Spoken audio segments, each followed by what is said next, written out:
It might be a bit of a stretch, but what ties today's two films together is dark romance. Sure, there are tons of other important elements within them, but both focus on the complex relationship between couples, especially in times of stress, threat, and terror. This is the Best in Horror Countdown 2024 through 2025.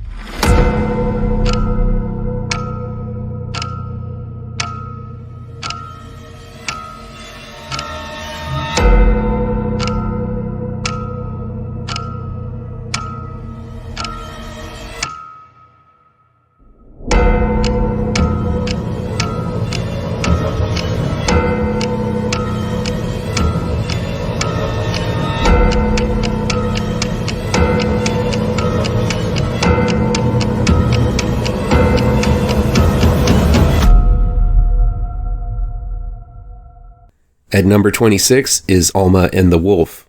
It was released on June 20th, 2025, and is streaming on Amazon Prime from Republic Pictures and 3 Point Capital. It's directed by Michael Patrick Jann and written by Abby Miller. In a small Oregon town, police officer Ren Accord struggles with alcoholism, a failed marriage, and a small-town mentality where everyone knows his moments of stardom in high school but are savvier on his series of failures that has lately been plaguing his life. Ren is sent to investigate a disturbance on a country road and runs into Alma, played by Lee Jun Lee, another local has-been who was popular in high school but has since become a drunk herself. But when Ren runs into Alma, she is bloody and in tears as her dog has been devoured by a strange wolf. Distraught, Alma guilts Ren into hunting down the wolf, a job that becomes more serious when Ren discovers that his son may have been taken by the same creature. Soon, wolf and goat men are chasing Ren through the woods, the townsfolk are coming down with a strange puking virus, and at the heart of all of this strangeness is Alma. Mix prisoners with the Wolf of Snow Hollow, and then douse it with an LSD fever dream, and you might get the potent cocktail that is Alma and the Wolf. I don't know if this film works all the way through, but this is definitely a movie like very few others. I could also liken it to the 90s films like Brain Dead, Jacob's Ladder, and The Vagrant, where the film starts out with a firm foothold in reality, but soon the sweater unspools into a mass of marvelous madness and mayhem by the end. One of the things I look for in horror is the unpredictable, and boy howdy is Alma and the Wolf full of it. I really love Ethan Embry as an actor. He's just a likable guy with a genuine smile and eyes that emote exponential heartache and pain. As Ren, he's a very flawed man, but to see the joy and pride in his eyes when he watches his son play baseball, you just can't help but root for the guy to succeed and overcome any obstacle in his way. Unfortunately, this is not that kind of movie, and seeing Ren fail as the down-to-earth hero is something the actor does extremely well. Embry was great in The Devil's Candy from a few years ago, and here he is offering up another great character in Alma and the Wolf. Any movie would be lucky to have this relatable star in it. Sinner's Lee Jun Lee delivers another powerful performance as Alma, who, like Embry's Ren, is another lost soul who exudes a likable side despite some big mistakes she's made with her life. There are only a few quiet moments between Embry and Lee, but both actors shine during them. Also, Legion's Jeremy Harris and The State's Kevin Allison offer up some wonderful comedy relief as Ren's fellow cops. Alma and the Wolf is full of trippy visuals that feel like surreal and primal nightmares. The images of the goat and wolf people are creepy enough, but there's also a scene where a person with a flaming head chases Ren around his home that is original and terrifying. While it doesn't look like a lot of money was spent on the film, the effects are surprisingly good, and the costumes of all of the monsters involved work. But like The Wolf of Snow Hollow, what distinguishes this film from most is how funny it is. Once I saw that the director, Michael Patrick Jann, directed many segments in the aforementioned The State, as well as many episodes in Reno 911, I knew why the comedy was so prevalent and potent. Usually comedy is used as a way to punctuate a nightmarish scene in horror, but not here. In Alma and the Wolf, the comedy is used to bring out character, and while some of it may be over the top, it only adds to the madness this whole story descends into.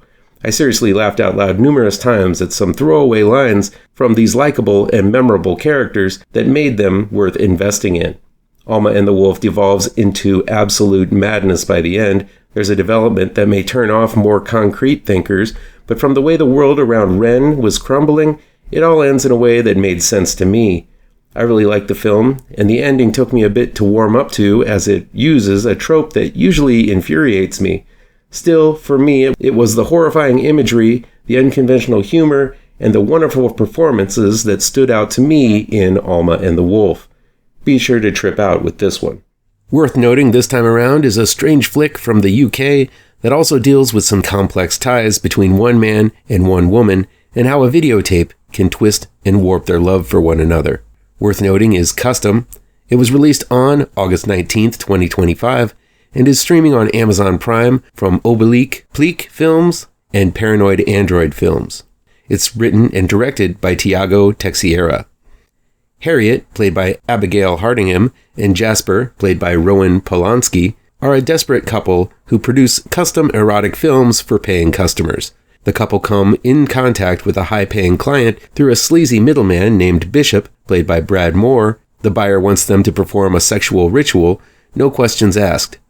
But after blacking out during the ritual, Jasper and Harriet break the rules and watch the playback and see strange acts they don't remember doing. As Harriet becomes more enthralled with these rituals, Jasper seeks answers to what exactly is going on with their strange client and what these rituals are doing to him and Harriet. Custom is a naughty little film from the UK. This is a mature and complex dissection of a relationship that seems to be getting torn apart from every direction. The temptation of the flesh is prominent through most of the film, first addressed through Harriet and Jasper's online sex movies they make, then through what seems to be other temptations Harriet might be experiencing outside of the relationship that is kept pretty vague. Finally, the ultimate temptation regarding this mysterious masked buyer who requires the couple to perform this strange sexual ritual. Take away the strange buyer, the strobe lights, and the odd draining effect the tapes have on the viewer, and this is a subtle and tragic drama about the hardship of relationships. But this isn't M.L. Miller melodramas. So thankfully, there's just enough weirdness to make it stand out as a wonderful mix of complex body horror themes. While the film focuses on a modern couple facing modern problems, the whole thing feels like a natural predecessor to Cronenbergian themes developed in Videodrome and Crash, with a little bit of Clive Barker tossed in for more perversity and the macabre. There are truly strange scenes, seemingly whittled together on a low budget, but the intimacy shared between this couple and Tiago Teixeira's excellent direction are absolutely enthralling. The otherworldly scenes shown in the videotapes are sensual and primal, making you feel a bit dirty after watching, but shown through a well-crafted horror lens. Custom is also acted to perfection by a stellar trio of talent. I just saw Everyone Is Going to Die with Brad Moore, and while that one is a bit too cruel for my comfort level, Moore excelled in the film. He provides the same powerful presence in Custom as a sleazy promoter of smut. This is a guy who is great at playing bad. We see the film through Jasper's eyes, though, and Rowan Polanski is great in that role, bringing out the paranoia and maintaining it at exhausting levels for the bulk of the film.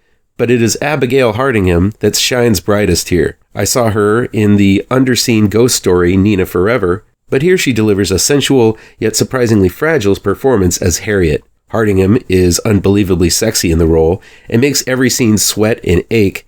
Hers is a tragic story that is not completely revealed, but still fleshed out perfectly by the actress. Custom is a wonderfully unique film. Its themes feel lifted from some of the best body horror as it explores temptation, sensuality, and the limits of pleasures and pain. The imagery is strong throughout. The endgame of the buyer is left vague, and the film doesn't necessarily resolve everything in the last act, but you're not going to forget Custom once you've experienced it.